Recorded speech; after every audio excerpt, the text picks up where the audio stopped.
Bapak, Ibu, Saudara-saudari, anak-anakku yang terkasih dalam Kristus. Hari ini adalah Minggu Paskah yang ke-6. Pada minggu ini kita merayakan masa penantian akan hadirnya Roh Kudus. Sebagaimana para murid mendapat peneguhan dari Tuhan Yesus saat menantikan datangnya Roh Kudus, demikian juga dengan kita pada saat ini. Semoga melalui ibadah ini kita beroleh peneguhan Allah yang menyatakan kasih-Nya.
Marilah ibadah Paskah Minggu ke-6 ini kita alaskan dalam nama Bapa, Putra, dan Roh Kudus.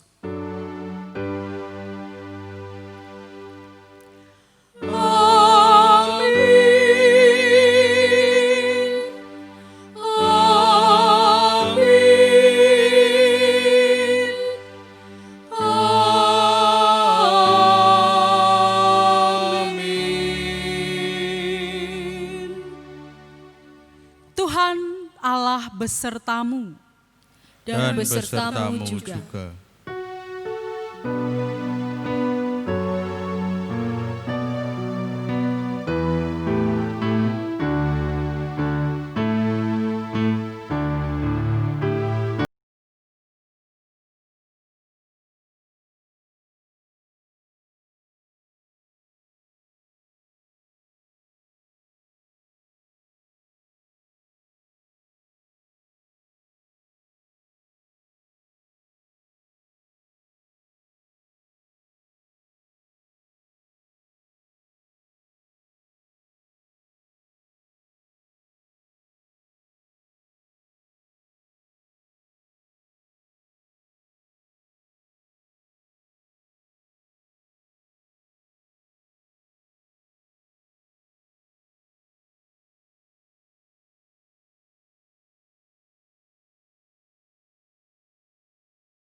Kita sadar bahwa kebencian kerap menggoda dan merasuki hidup. Dengan rendah hati, marilah kita memeriksa diri dan memohon, ya Tuhan, kami dipanggil untuk mengalirkan kasih melalui pikiran, tutur kata, dan perbuatan kami. Ampunilah kami ya Tuhan, bila pikiran, tutur kata, dan perbuatan kami tidak mencerminkan kasih Allah. Kasihanilah kami. Ya Tuhan, hati kami kerap lemah. Lemahnya batin menjadikan hati dipenuhi dengan keinginan melakukan perbuatan jahat. Tuhan, kasihanilah kami yang lemah ini. Kasihanilah kami. Ya Tuhan, pimpinlah kami agar senantiasa membuka hati dan mengalami kasih-Mu. Dengan mengalami kasih-Mu, kami dapat mengalirkan kasih kepada sesama. Tolonglah kami, ya Tuhan. Kasihanilah kami dan mampukanlah kami. Amin.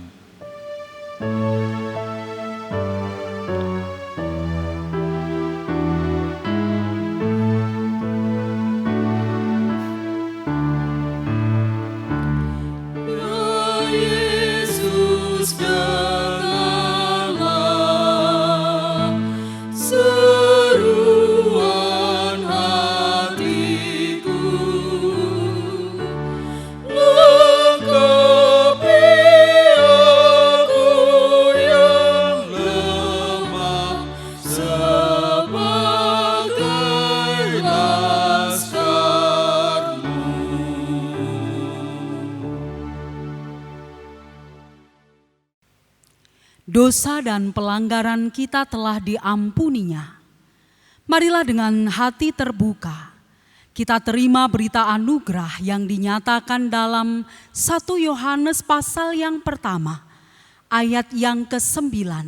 Demikian, jika kita mengaku dosa kita, maka Ia adalah setia dan adil, sehingga Ia akan mengampuni segala dosa kita dan menyucikan kita dari segala kejahatan.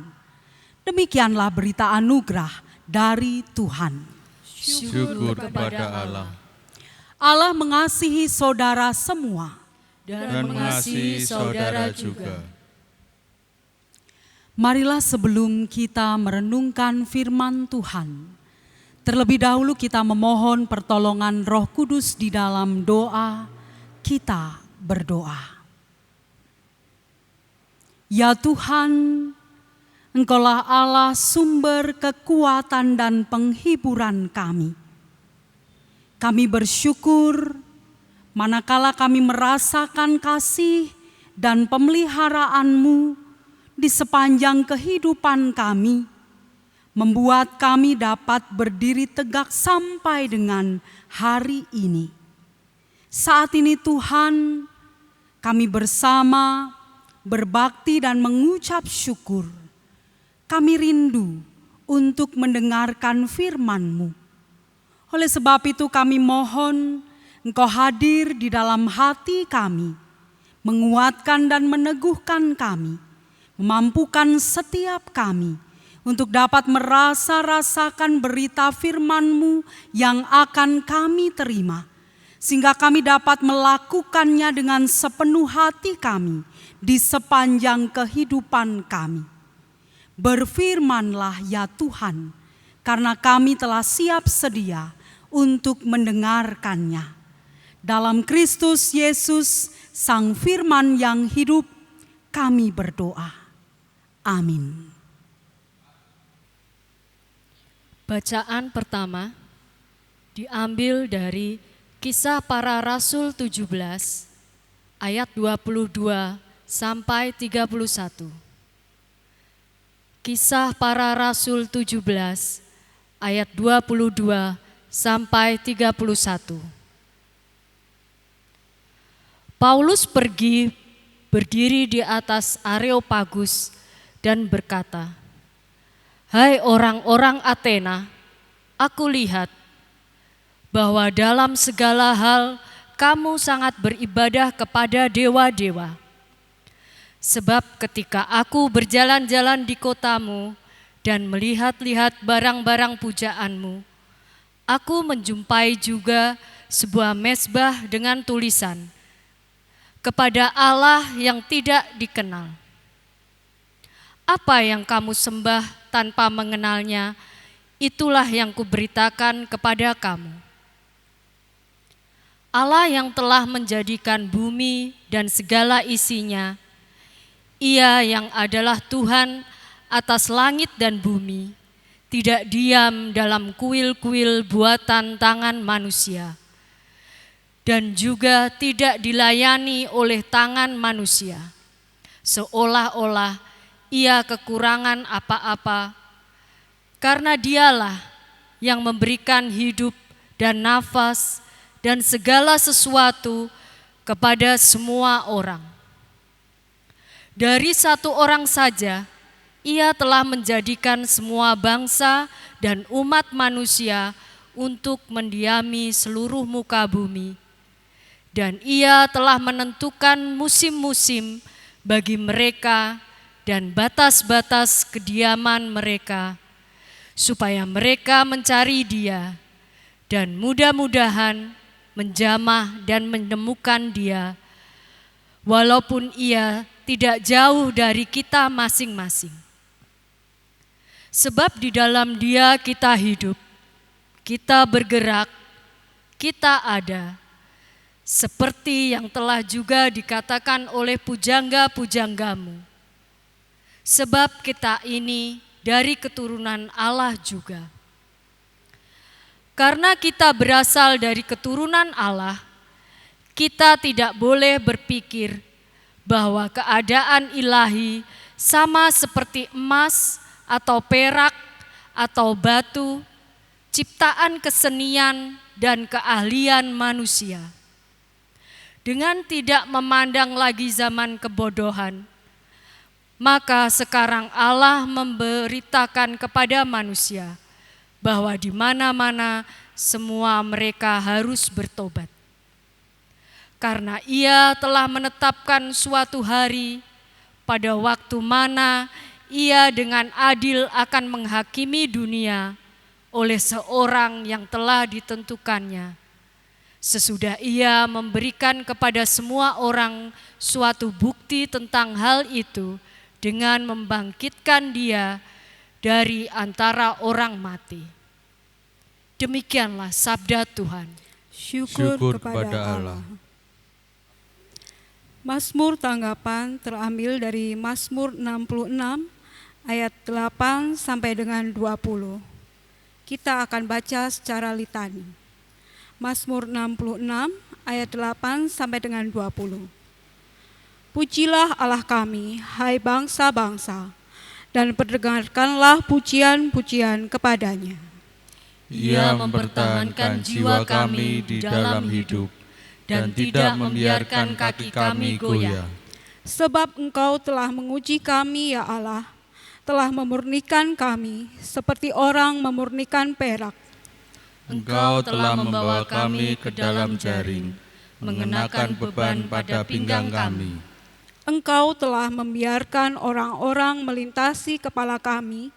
Kami telah menempuh api dan air, tetapi Engkau telah mengeluarkan kami sehingga bebas.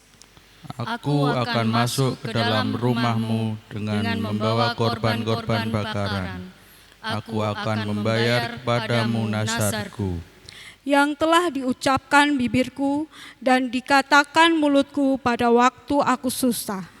korban-korban bakaran dari binatang gemuk akan kupersembahkan kepadamu, dengan asap korban dari domba-domba jantan. Aku akan menyediakan lembu-lembu dan kambing-kambing jantan. Marilah, dengarlah, hai kamu sekalian yang takut akan Allah. Aku hendak menceritakan apa yang dilakukannya terhadap diriku. Kepadanya aku telah berseru dengan mulutku, kini dengan lidahku aku menyanyikan pujian. Seandainya ada niat jahat dalam hatiku, tentulah Tuhan tidak mau mendengar. Sesungguhnya Allah telah mendengar. Ia telah memperhatikan doa yang kuucapkan. Terpujilah Allah yang tidak menolak doaku dan tidak menjauhkan kasih setianya daripadaku. Bacaan kedua diambil dari 1 Petrus bab 3 ayat 13 sampai 20. 1 Petrus bab 3 ayat 13 sampai 20 yang demikian firman-Nya. Dan siapakah yang akan berbuat jahat terhadap kamu jika kamu rajin berbuat baik? Tetapi sekalipun kamu harus menderita juga karena kebenaran, kamu akan berbahagia. Sebab itu, janganlah kamu takut apa yang mereka takuti, dan janganlah gentar. Tetapi, kuduskanlah Kristus di dalam hatimu sebagai Tuhan, dan siap sedialah pada segala waktu untuk memberi pertanggungjawab kepada tiap-tiap orang yang meminta pertanggungan jawab dari kamu tentang pengharapan yang ada padamu. Tetapi haruslah dengan lemah lembut dan hormat, dan dengan hati nurani yang murni, supaya mereka yang memfitnah kamu karena hidupmu yang saleh dalam Kristus menjadi malu karena fitnahan mereka itu. Sebab lebih baik menderita karena berbuat baik, jika hal itu dikehendaki Allah, daripada menderita karena berbuat jahat. Sebab juga Kristus telah mati sekali untuk segala dosa kita. Ia yang benar untuk orang-orang yang tidak benar, supaya ia membawa kita kepada Allah. Ia yang telah dibunuh dalam keadaannya sebagai manusia, tetapi yang telah dibangkitkan menurut roh. Dan di dalam roh itu juga ia pergi memberitakan Injil kepada roh-roh yang di dalam penjara, yaitu kepada roh-roh mereka yang dahulu pada waktu Nuh tidak taat kepada Allah. Ketika Allah tetap menanti dengan sabar waktu Nuh sedang mempersiapkan bahteranya, di mana hanya sedikit, yaitu 8 orang yang diselamatkan oleh air bah itu. Demikianlah sabda Tuhan. Syukur kepada Allah. Bacaan Injil pada hari ini dinyatakan di dalam Yohanes pasal 14 ayat 15 sampai dengan ayat 21. Yohanes 14 ayat 15 sampai dengan ayat 21. Demikianlah kesaksian Injil menurut Yohanes. Jikalau kamu mengasihi aku, kamu akan menuruti segala perintahku. Aku akan minta kepada Bapa, dan Ia akan memberikan kepadamu seorang penolong yang lain, supaya Ia menyertai kamu selama-lamanya, yaitu Roh kebenaran. Dunia tidak dapat menerima Dia, sebab dunia tidak melihat Dia dan tidak mengenal Dia.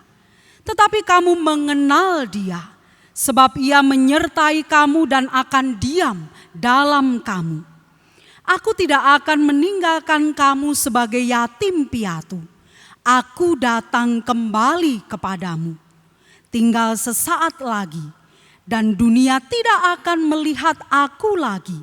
Tetapi kamu melihat aku, sebab aku hidup dan kamu pun akan hidup. Pada waktu itulah kamu akan tahu bahwa aku di dalam Bapa-Ku dan kamu di dalam aku dan aku di dalam kamu. Barang siapa memegang perintahku dan melakukannya, dialah yang mengasihi aku. Dan barang siapa mengasihi aku, ia akan dikasihi oleh Bapa-Ku, dan aku pun akan mengasihi dia dan akan menyatakan diriku kepadanya. Demikianlah Injil Yesus Kristus. Terpujilah Kristus. Yang berbahagia ialah setiap orang yang merenungkan dan memelihara firman-Nya.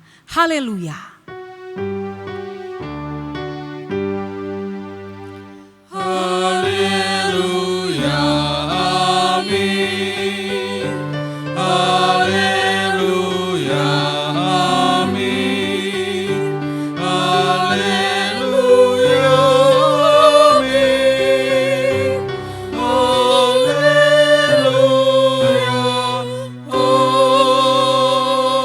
amin.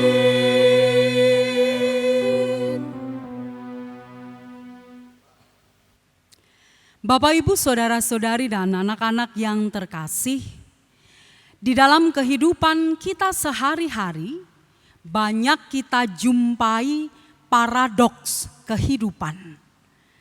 Ada orang berbuat baik, namun diolok-olok. Ada orang berlaku jujur dalam segala hal, namun dianggap tindakannya itu sebagai sesuatu yang aneh. Ada orang yang punya niat baik untuk suatu kebaikan, namun seringkali banyak ditentang. Dalam kenyataan sehari-hari yang terjadi, justru ada banyak kita jumpai segala sesuatu di luar nalar kebenaran. Orang jelas-jelas bertindak salah, namun justru dibela dan dibenarkan, bahkan dilindungi. Kita melihat nilai-nilai kebenaran dalam dunia sekarang ini seolah-olah tengah dijungkir balikan. Banyak manusia yang hidupnya keblinger, yang salah diikuti, yang baik dilupakan, malah dicemooh. Dan inilah yang disebut dengan wolak-waliing zaman. Bapak, Ibu, saudara-saudari dan anak-anak yang terkasih, keadaan ini juga dialami oleh Paulus pada zamannya. Saat Paulus sedang di Athena, ia mengingatkan banyak orang di sana yang hidupnya sedang keblinger dengan dewa-dewa yang mereka sembah dan mereka tempatkan di dalam kuil-kuil. Nyatanya dewa-dewa itu hanyalah buatan tangan manusia. Paulus menegaskan, Allah pencipta langit dan bumi adalah Dia yang memberikan bukti nyata kepada manusia, yang memberikan bukti nyata kepada banyak orang. Juga Paulus, dia yang telah bangkit dari antara orang mati. Kita bisa melihatnya di dalam Kisah Para Rasul 17 ayat 24, ayat 25 dan ayat 31. Paulus mengajak orang-orang Athena itu untuk menghampiri dan berbakti kepada Allah Sang Pencipta dan Pemelihara kehidupan. Paulus mengajak orang-orang Athena untuk mengubah orientasi hidupnya. Paulus mengajak mereka semua untuk bertobat, tidak lagi tunduk pada buatan manusia, tetapi hanya tunduk kepada Allah, Sang Sumber kehidupan. Begitu pula ketika kita mencermati apa yang disampaikan oleh Rasul Petrus dalam suratnya yang ditujukan kepada jemaatnya pada waktu itu. Rasul Petrus memberikan pengajaran agar orang-orang Kristen tidak takut untuk terus-menerus berbuat baik dan benar dalam hidup sehari-hari. Bisa kita lihat di dalam ayat 13 dan ayat 14. Berbuat baik dan benar memang seharusnya tidak menderita. Namun kenyataannya di tengah-tengah masyarakat yang dikuasai oleh kuasa kejahatan, orang yang melakukan perbuatan baik dan benar dapat dianggap jahat dan salah. Orang yang melakukan perbuatan baik dan benar justru mengalami penderitaan.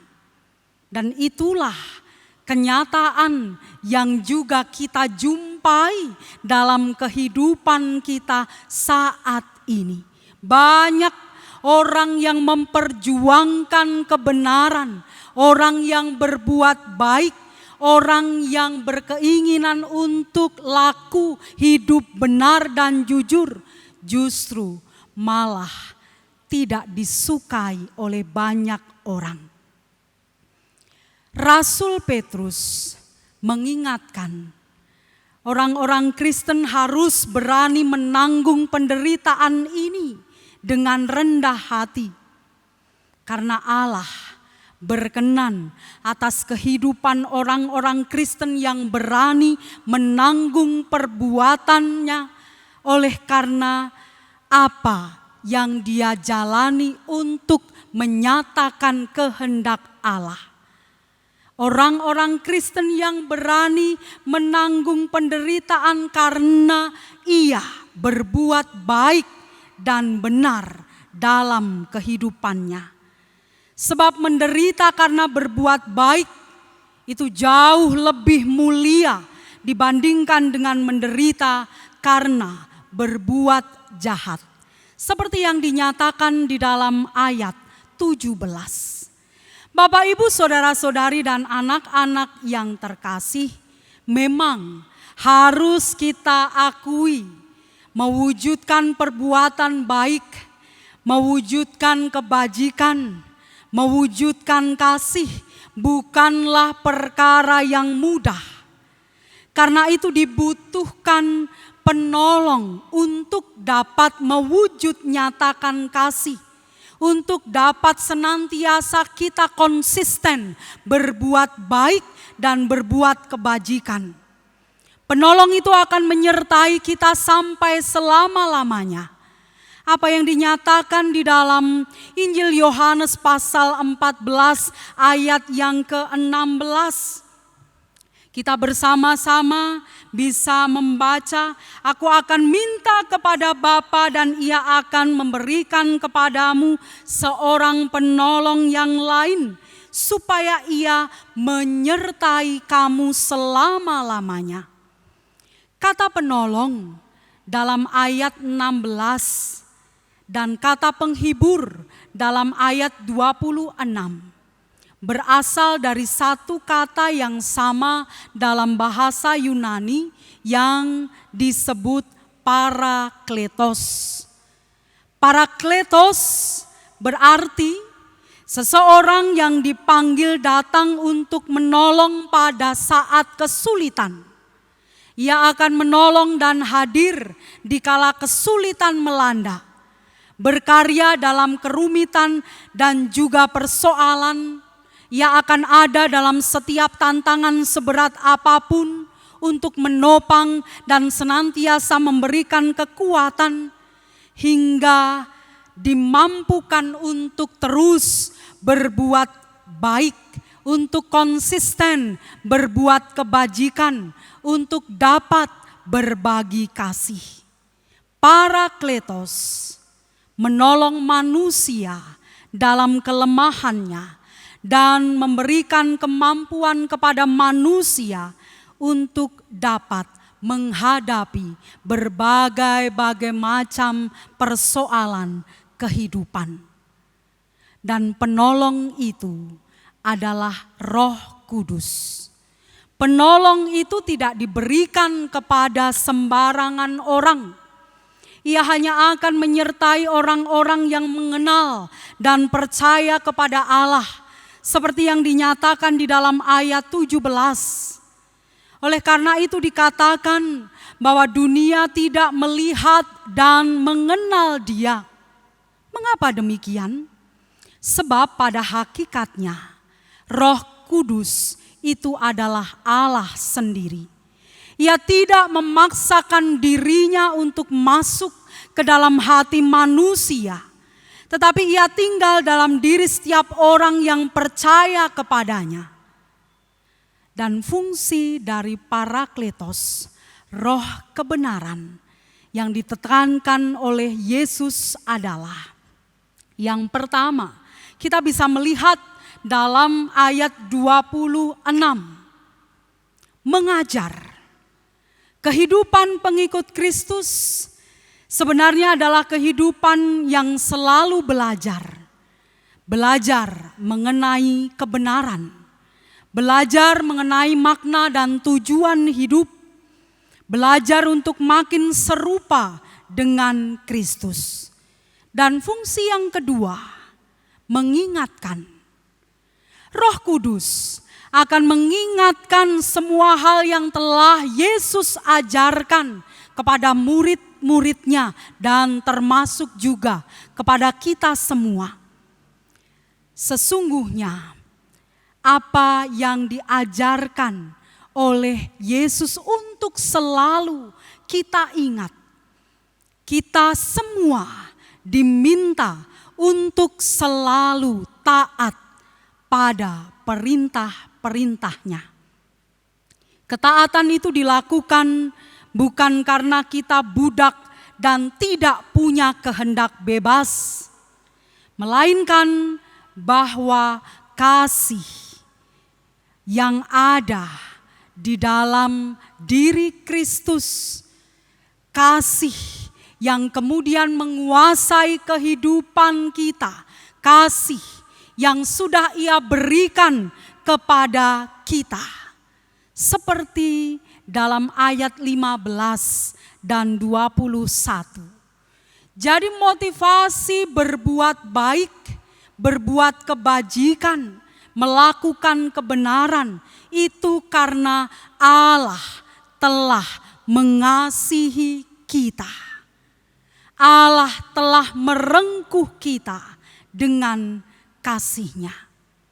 Bapak, Ibu, saudara-saudari dan anak-anak yang terkasih, memang dalam rangka mewujud nyatakan kasih, mewujud nyatakan kebajikan, memperjuangkan kebenaran, tidaklah mudah.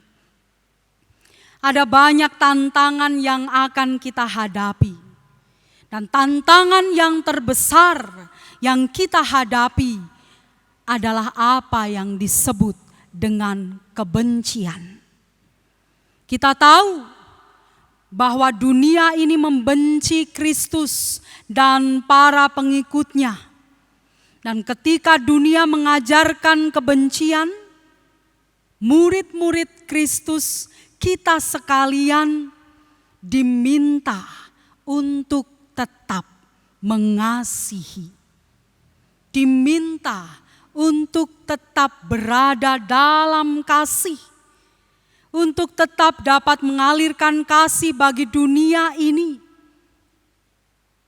Dan kepada setiap orang yang menyerahkan hidup kepadanya, Ia menjanjikan Roh Penolong, Roh Kebenaran, Roh Kudus.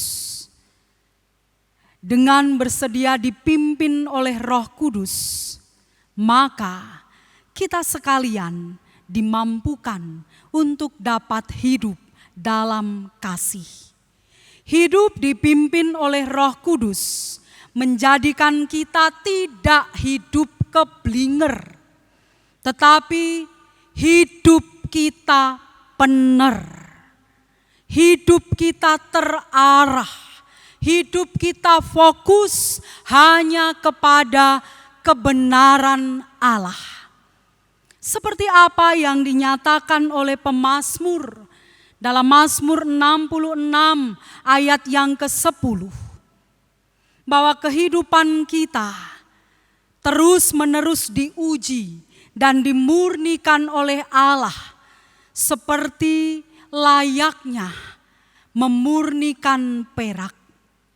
Ketika kita bersedia untuk kehidupan kita dimurnikan dengan mengarahkan hati kita kepada roh kebenaran, membuka diri kita dipimpin oleh Roh Kudus, maka kehidupan kita akan berkilauan bak perak. Kehidupan kita akan terus mengalirkan kasih.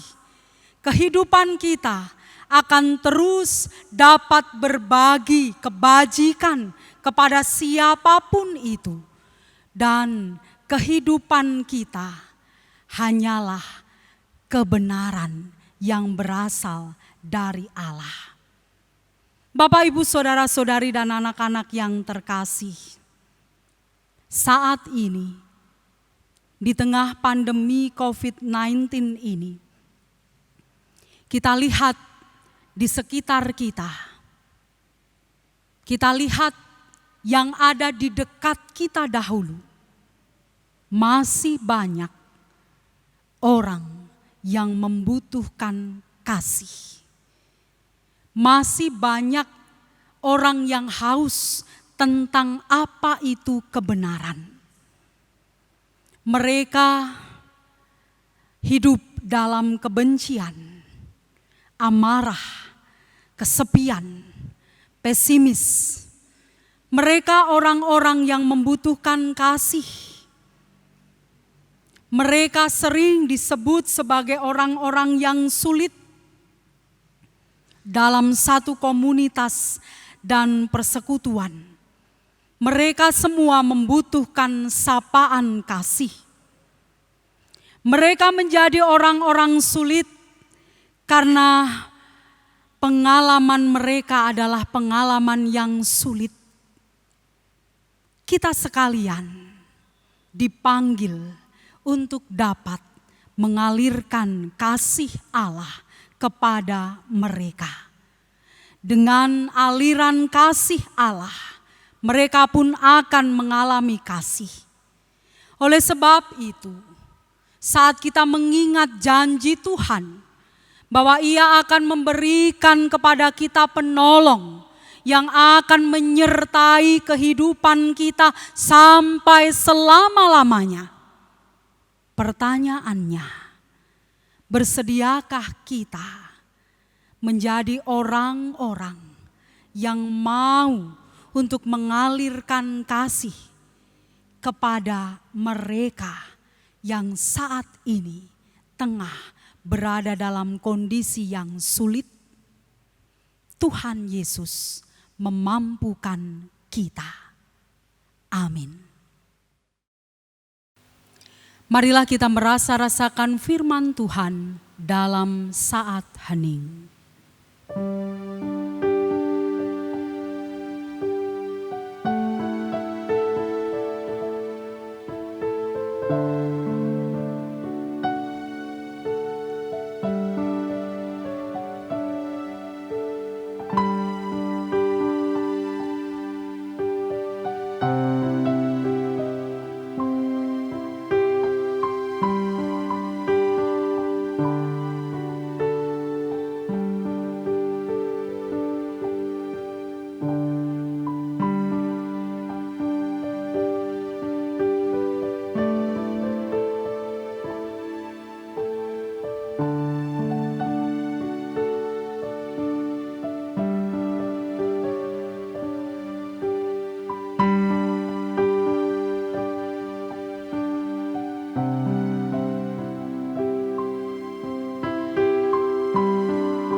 Kami bersyukur telah mendengarkan firman-Mu dan ajarilah kami melakukannya.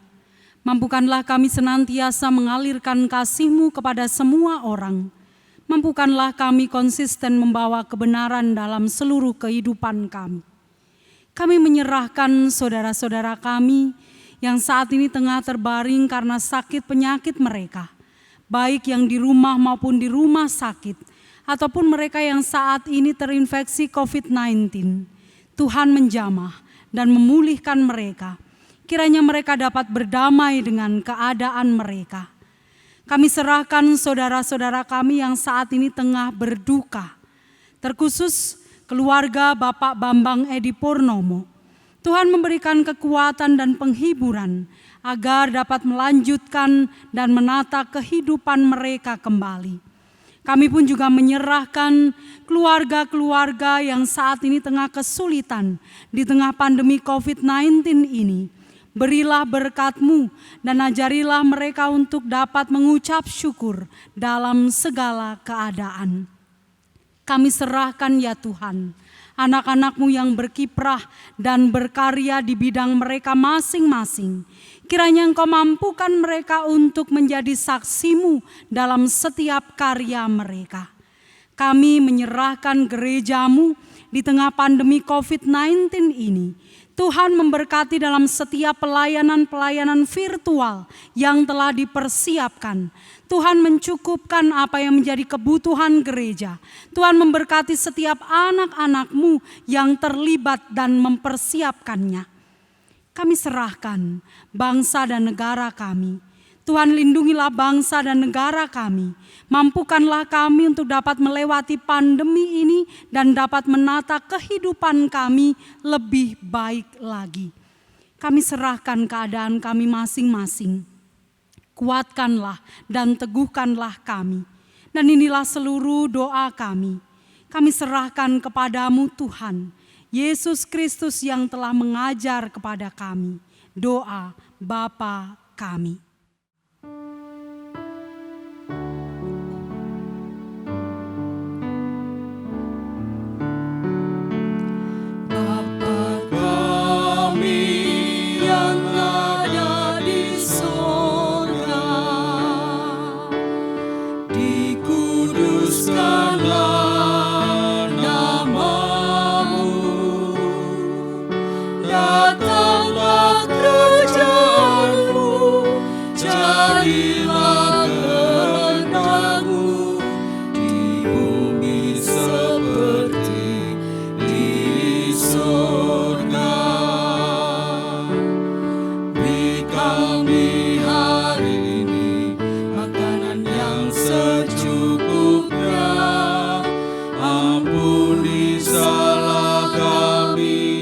Seperti kami ampuni yang bersalah pada kami. Jangan bawa kami dalam pencobaan, melainkan lepaskan kami dari yang jahat. Sebab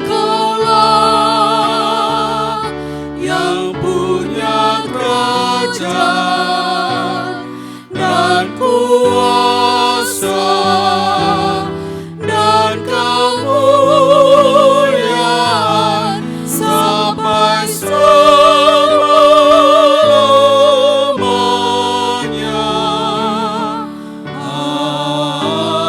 Amin.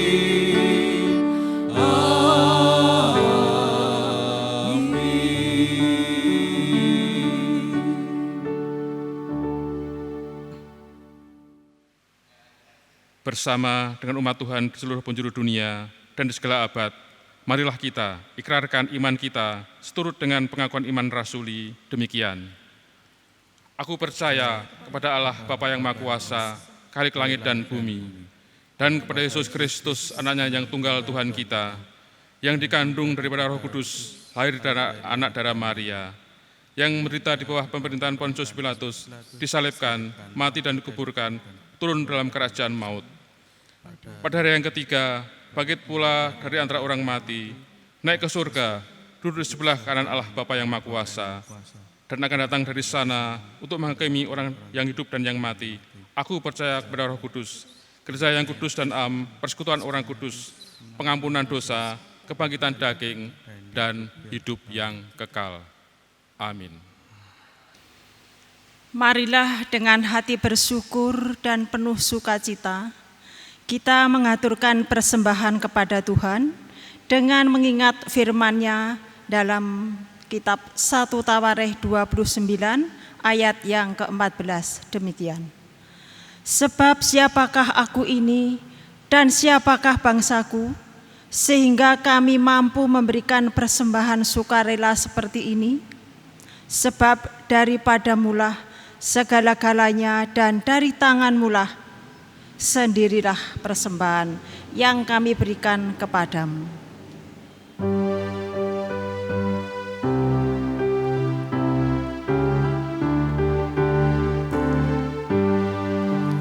Beri dapat tetap memuji Tuhanku dan mewartakan kuasa-Nya dengan hidup merdu.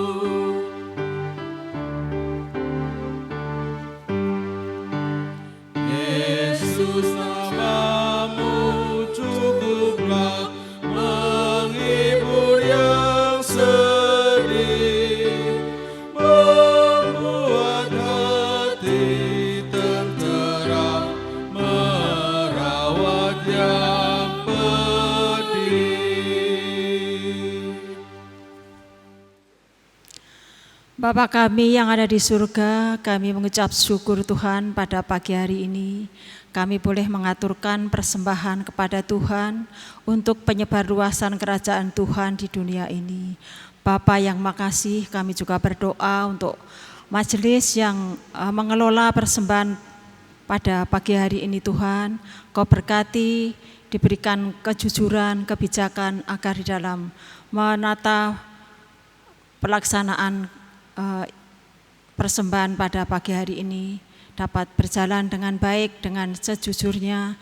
Terima kasih Bapa, terima kasih. Dan kami akan mengakhiri ibadah pada pagi hari ini Tuhan.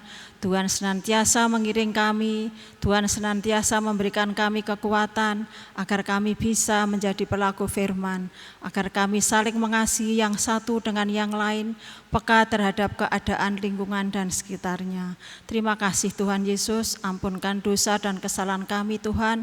Hanya di dalam Kristus Yesus kami berdoa dan mengucap syukur. Haleluya, amin.